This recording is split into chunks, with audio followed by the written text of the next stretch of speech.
안녕하십니까. 쉽게 배우는 조직신학 191번째 시간입니다. 하이델베르그 요리문답은 금생 이후에 즉각적으로 우리의 영혼이 그리스도께로 취하여 올려지고 육신도 그리스도의 능력으로 일으키신 바 되어 나의 영혼과 다시 연합하게 될 것이며 그리하여 그리스도의 영광스러운 몸과 같이 될 것이다 라고 가르칩니다. 웨스트민스터 신앙고백서도 이와 동일하게 신자들이 죽을 때 거룩함으로 완전해진 의인의 영혼은 가장 높은 하늘로 받아들여져서 거기서 빛과 영광 중에 하나님의 얼굴을 배우며 그들 육신의 완전한 구속을 기다린다라고 말합니다. 간단히 말하자면 신자들의 영혼이 죽음 직후에 하늘의 영광으로 들어간다. 그리고 육체는 그리스도께서 재림하실 때에 부활하여 하늘 영광에 들어간 영혼과 다시 연합하게 될 것이다 입니다. 개혁주의의 이런 가르침은 매우 성경적입니다. 성경은 신자의 영혼이 분리되면, 즉 육체적인 죽음을 맞이하면 그리스도 앞으로 간다고 가르치죠. 고린도후서 5장 8절에서 바울은 몸을 떠나 주와 함께 거하기를 원한다라고 했고, 빌립보 교인들에게는 떠나서 그리스도와 함께 있을 욕망을 가졌다라고 1장 23절에서 말씀합니다. 또한 예수님이 회개한 강도에게 오늘 네가 나와 함께 낙원에 있으리라 라고 하셨죠. 하늘에 있는 영원한 집, 하늘에 기록한 장자들의 총회와 교회, 이런 기록들은 분명 신자가 죽은 이후에 거하게 될 낙원, 천국을 말하는 것입니다. 또한 참으로 살아있고 완전한 의식을 가진 상태이며 안식과 무한한 복이 있는 상태이기도 합니다. 악인들의 경우는 어떠할까요? 웨스트민스터 요리문답은 악인들의 영혼이 죽으면 지옥에 던져져 고통과 완전한 어둠 아래에서 대심판의 날까지 머문다라고 말합니다.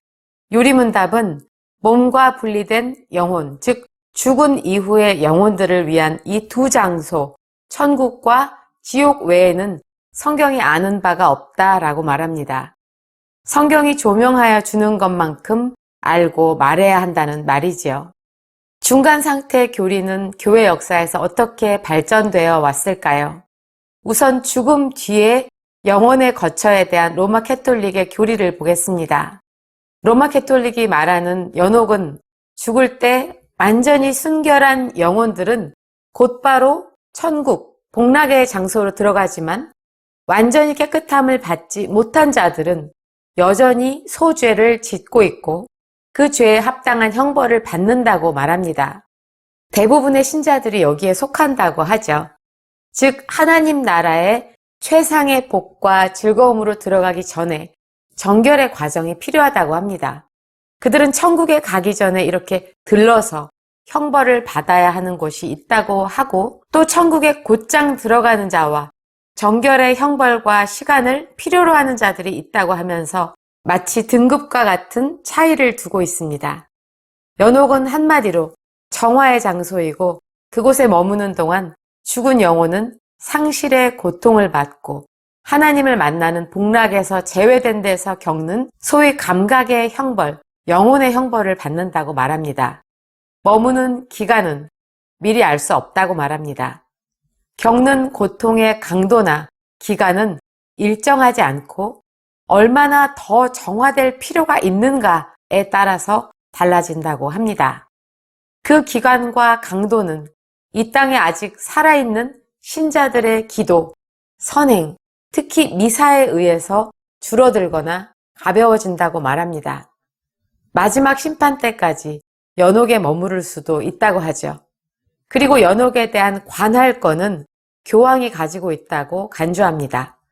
연옥에 있는 사람을 사면할 권리, 고통을 가볍게 할 권리, 고통을 끝내게 하는 권리는 교황에게 속한 고유한 권리라고 말합니다. 그들의 연옥 교리를 뒷받침하는 데 쓰이는 것은 마카비후서 12장 42절로 45절입니다. 이것은 개신교가 정경으로 인정하지 않는 책이죠.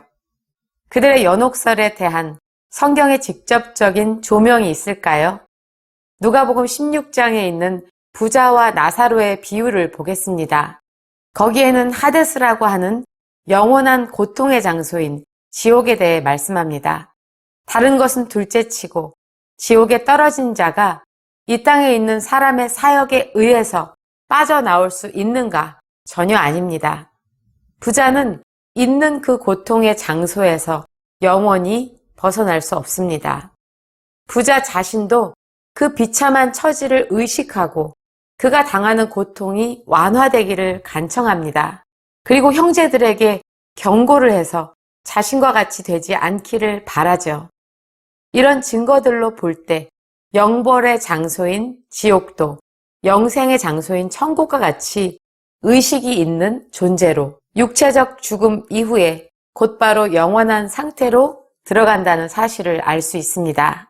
때로 성경에 모호하고 주석하기가 어려워 보이는 구절들도 있지만 연옥교리는 성경에서 근거를 찾을 수 없습니다.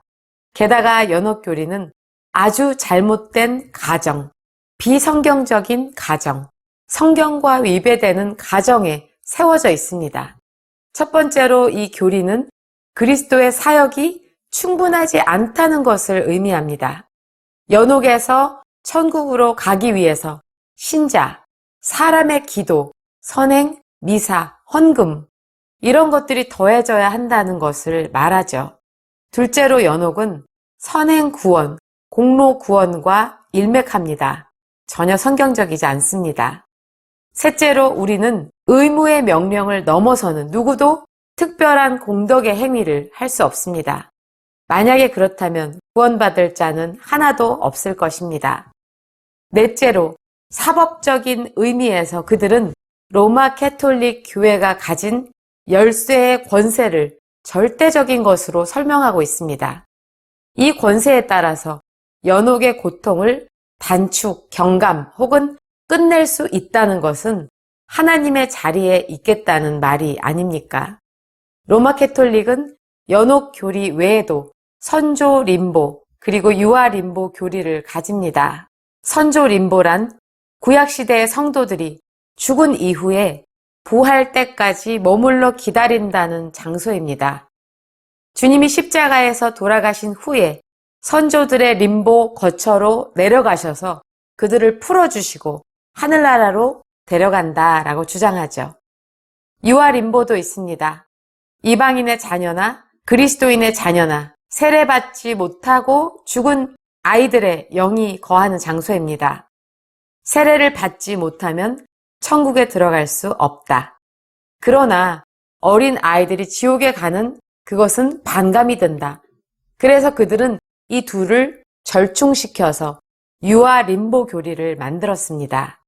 이제 육신과 영혼이 분리되는 육체적 죽음 이후에 영혼의 존재는 어떤 상태인지를 다루어 봐야 할 것입니다. 그에 대한 그릇된 사상에는 영혼 수면설과 영혼 멸절설, 조건적인 불멸설이 있습니다. 다음 시간에 이어서 말씀드리도록 하겠습니다. 오늘 강의를 마칩니다. 뉴욕 핸더슨 신학교의 이드보라였습니다.